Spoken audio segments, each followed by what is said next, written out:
So we've just had a real quick run around the Geneva Motor Show.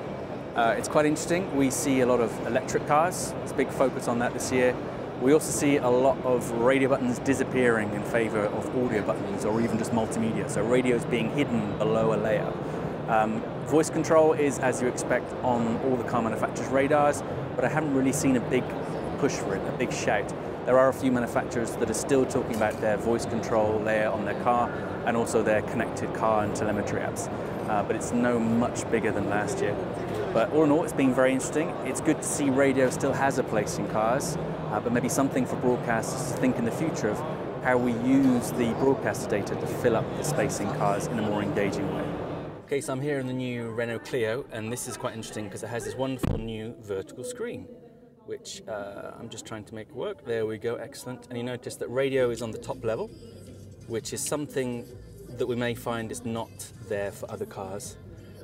So it's quite a traditional interface, but it's very nice. It's very nice being vertical. It's quite responsive. It's got the station logo there. It's got the station text. No slideshow as far as I can see. But it's a very nice looking screen, very tactile. We're here in the Nissan Qashqai, which is a very popular car, especially here in Geneva. Just having a look at this fairly traditional looking infotainment system. It's got physical buttons, got quite a small screen comparatively for quite a big car. We do have an audio button, which seems to be, again, taking that second level audio media experience. Underneath here we have different platforms for radio. AM, not particularly useful these days, FM and DAB. So let's go straight to DAB. We're listening to Couloir. It's got the scrolling text. It hasn't got the slideshow. It integrates in the sat nav in the top right hand corner. We're getting quite a traditional layout, preset buttons down here. We can switch quite easily. It's quite responsive. But that's really the only information you get. We're not getting any of the slideshow. Very little else as well. Let's just see what else the sources are. We have Bluetooth and USB. Fantastic. So something we'll see on other cars is that some of them integrate in internet and connected car functions. This one doesn't by the looks of it. We're here in the Honda SUV, just having a look at the audio. Again, we've got the audio button, no radio button. Let's go straight to audio. It's currently on FM.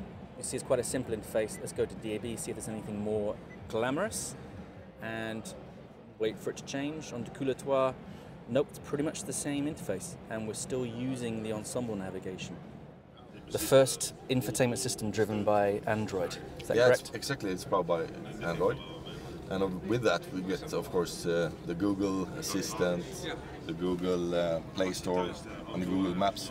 I don't know whether you've implemented a broadcast radio in this, but I guess it should be able to pick up all the usual platforms like FM and DAB. Do you know if those are planned? Yeah, those are planned, yes. Okay, so it should integrate an FM and DAB receiver for European cars. Yeah, it should.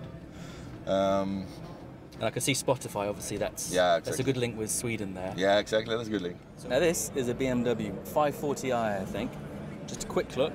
It seems like the same format screen as last year. So it's quite a lozenge on top of the dashboard. We've got some nice looking controls down here. Having a media stroke radio. So have a look at this. Again, that's FM. FM, so let's switch some stations.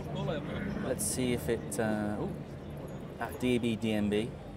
Yes, this all seems very familiar. So let's go to Swiss Jazz. So it's just changing now to Swiss Jazz. It's quite a simple display. Obviously got the sat nav on the screen at the same time. DLS up there. I do not know what that means. My German is terrible.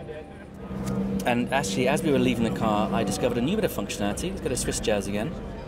Change it up. If you press this button, you've actually got a program guide, an EPG.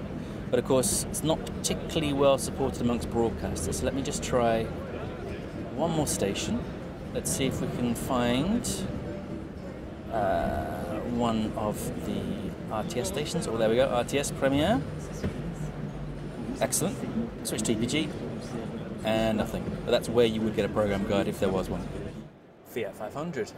Nice little car. Well, actually it's quite big, but used to be small. Anyway, entertainment system.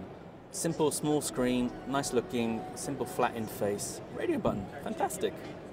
Different platforms on the left. Similar interface for all three AM, FM and DAB. It's shown in the SC Ensemble. But that's about it. I think that will be the map. It's quite an interesting interface. It's quite a fine detail, but I'm getting confused with a lot of this information. So let's just switch around. Quite responsive, nice. Ooh.